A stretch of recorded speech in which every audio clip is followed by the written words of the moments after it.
నమస్కారం, Everest news channel కు స్వాగతం.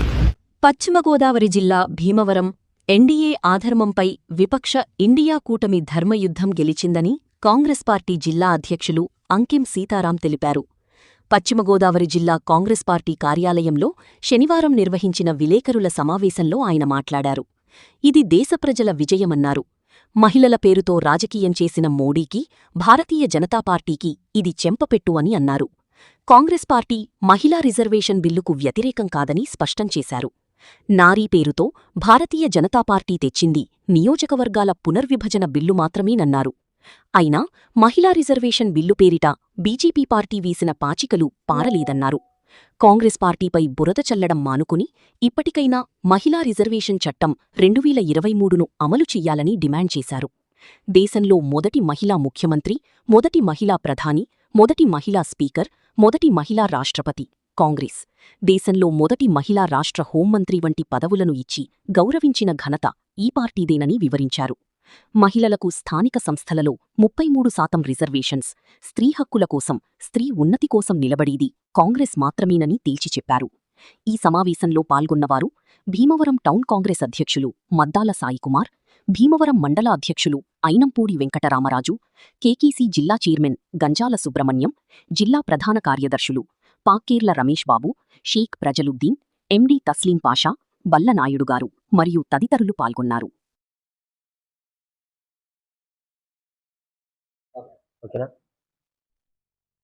అందరికీ నమస్కారం. ఈ రోజున మన పశ్చిమ గోదావరి జిల్లా కాంగ్రెస్ పార్టీ కార్యాలయంలో ప్రెస్ మీట్ పెట్టడానికి ముఖ్య ఉద్దేశం, భీమవరం కార్యాలయంలో అందరూ చూస్తున్నారు. ప్రజలందరూ కూడా భారతదేశ వ్యాప్తంగా ప్రజలందరూ కూడా, మహిళలందరూ కూడా గమనిస్తున్నారు. బీజేపీ ఎంత కుట్ర విషపూరిత రాజకీయం చేస్తుందో ప్రజలందరూ కూడా చూస్తున్నారు. చూడండి, మన భారతదేశ వ్యాప్తంగా మహిళా బిల్లును అడ్డు పెట్టుకుని డీలిమిటేషన్ చేయాలని చెప్పే కుట్రని నిన్న పార్లమెంట్లో ప్రతిపక్షాలన్నీ కూడా ఏకపక్షంగా దాన్ని ఎగిపోయేటట్టు చేసినాయి. అలాగే మహిళా బిల్లు 2023లోనే ఎంతో అత్యధిక మెజార్టీ 451 ఓట్ల మెజార్టీతో, ఎంపీల ఓట్లతోటి అప్పుడే మంచి విజయం సాధించింది. అప్పుడు చేయాలి కదా మీరు.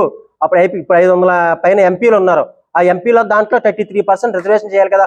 ఇప్పుడే డీలిమిటేషన్ ఎందుకంటే సౌత్ ఇండియాని నాశనం చేయాలని చెప్పి బీజేపీ చూస్తుంది. సౌత్ ఇండియాలో వాళ్ళకి బలం లేదు, సౌత్ ఇండియా నాశనం చేయాలని చెప్పి. ఎగ్జాంపుల్, మన సౌత్ ఇండియా అందరూ కూడా ఒక 100 రూపాయలు ట్యాక్స్ కడితే వాళ్ళకి వెనక్కి ఎంత ఇస్తున్నారు? 40 రూపాయలు ఇస్తున్నారు వెనక్కి. అలాగే కేరళకి ఏంటి, తమిళనాడుకి ఏంటి, మన రాష్ట్రానికి ఏంటి, మొత్తం అంతా కూడా 40 రూపాయలు వెనకిస్తున్నారు. అదే బీహార్కి అయితే వాళ్ళు 100 రూపాయలు ట్యాక్స్ కడితే వాళ్ళకి ఇచ్చేది 950 రూపాయలు ట్యాక్స్ వస్తుంది. అదే ఉత్తరప్రదేశ్కి అయితే 600 రూపాయలు ట్యాక్స్ ఇస్తున్నారు. అది గుజరాత్ అయితే చెప్పక్కల ఇంకా 1000 కోట్లు, 1,00,000 కోట్లు మొత్తం అంతా కూడా నార్త్ ఇండియాకినే సపోర్ట్ చేస్తున్నారు. కానీ సౌత్ ఇండియాని చిన్న చూసే ఏకైక పార్టీ బీజేపీ పార్టీ. దీన్ని అడ్డు పెట్టుకుని మనం ఎప్పుడు కూడా కొన్ని వేల సంవత్సరాల అధికారులు ఉండాలని చెప్పి డీలిమిటేషన్ తీసుకొచ్చింది. దీన్ని ప్రజలందరూ సపోర్ట్ తోటి నిన్న పార్లమెంట్ తిప్పుకొట్టడం జరిగింది. అలాగే మహిళలకి ఎప్పుడు కూడా కాంగ్రెస్ పార్టీలో ఎప్పుడు కూడా న్యాయమే జరిగింది. ప్రతి పంచాయతీలో కూడా, మున్సిపాలిటీలో కూడా 33 రిజర్వేషన్ పెట్టిందంటే దానికి కారణం మన కాంగ్రెస్ పార్టీ. అలాగే మహిళా ప్రధానులు చేశారు, మహిళా ముఖ్యమంత్రులు చేశారు. ఎంతో మంది కాంగ్రెస్ పార్టీలో ఉన్నారు. అది మీ దాంట్లో ఒక్కళ్ళు ఉన్నారండి బీజేపీ పార్టీలో?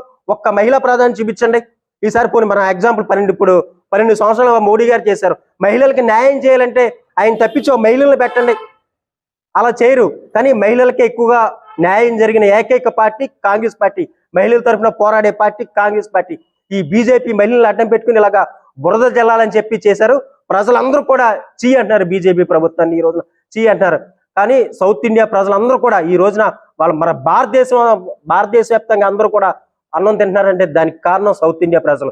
కుటుంబ నియంత్రణ చేయాలని చెప్పి అప్పుడు గత ప్రభుత్వాలు కుటుంబ నియంత్రణ చేయమని చెప్తే వెంటనే మన ఆంధ్రప్రదేశ్ ఏంటి, తమిళనాడు, కేరళ, మన సౌత్ ఇండియా అందరూ కూడా కుటుంబ నియంత్రణ పాటించారు. కానీ నార్త్ ఇండియా కుటుంబ నియంత్రణ పాటించారు. ఒక్కొక్కరు 10 మంది అలా చేసుకుంటూనే వెళ్ళిపోయారు. ఈ రోజున జనాభా పెరిగిపోయింది. ఆ జనాభా లెక్కన అలా ఎంపీలు ఒక 850 మంది ఎంపీలు అంటున్నారు. ఇప్పుడు చూసుకుంటే మనకి ఇప్పుడు ఎగ్జాంపుల్ ఒక 200 లోపే ఎంపీలు వస్తాయి పెంచితే.